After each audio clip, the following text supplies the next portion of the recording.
أعوذ بالله من الشيطان الرجيم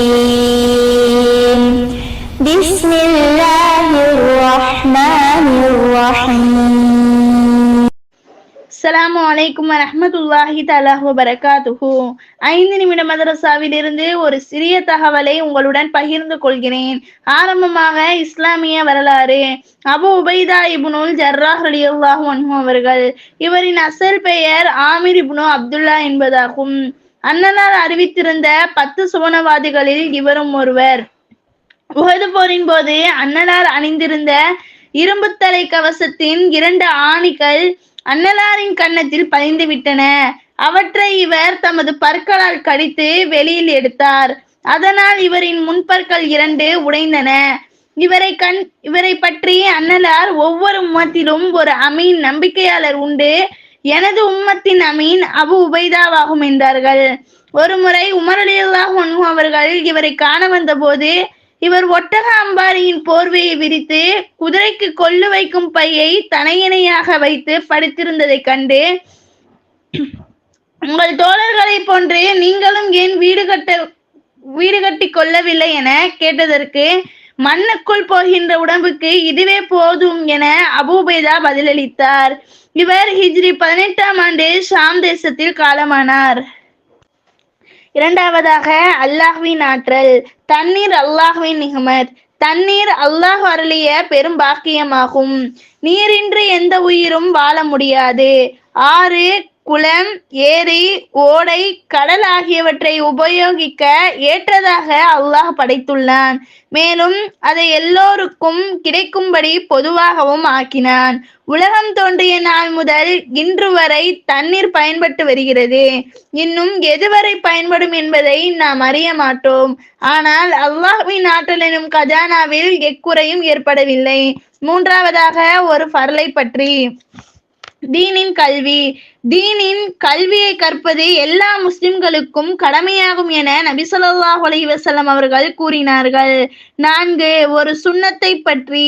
புறப்படும் போது முசாபஹா. நபி ஸல்லல்லாஹு அலைஹி வஸல்லம் அவர்கள் பிறரை வழி அனுப்பும் போது அவருடன் முசாபஹா செய்வார்கள். அவர் தனது கையை விலக்கி கொள்ளாதவரை அன்னலார் அவர் கையை பிடித்தே இருப்பார்கள். 5வதாக ஒரு முக்கிய அமலின் சிறப்பு. விதவை ஏழைகளுக்கு உதவுவதன் நன்மை. விதவை மற்றும் ஏழைகளுக்கு உதவுபவர் அல்லாஹ்வின் பாதையில் அறப்போர் புரிபவரை போன்றவராவார், அல்லது பகலில் நோன்பில் இருந்து இரவில் வணக்கம் புரிவதை போன்றவராவார் என நபி ஸல்லல்லாஹு அலைஹி வஸல்லம் அவர்கள் கூறினார்கள்.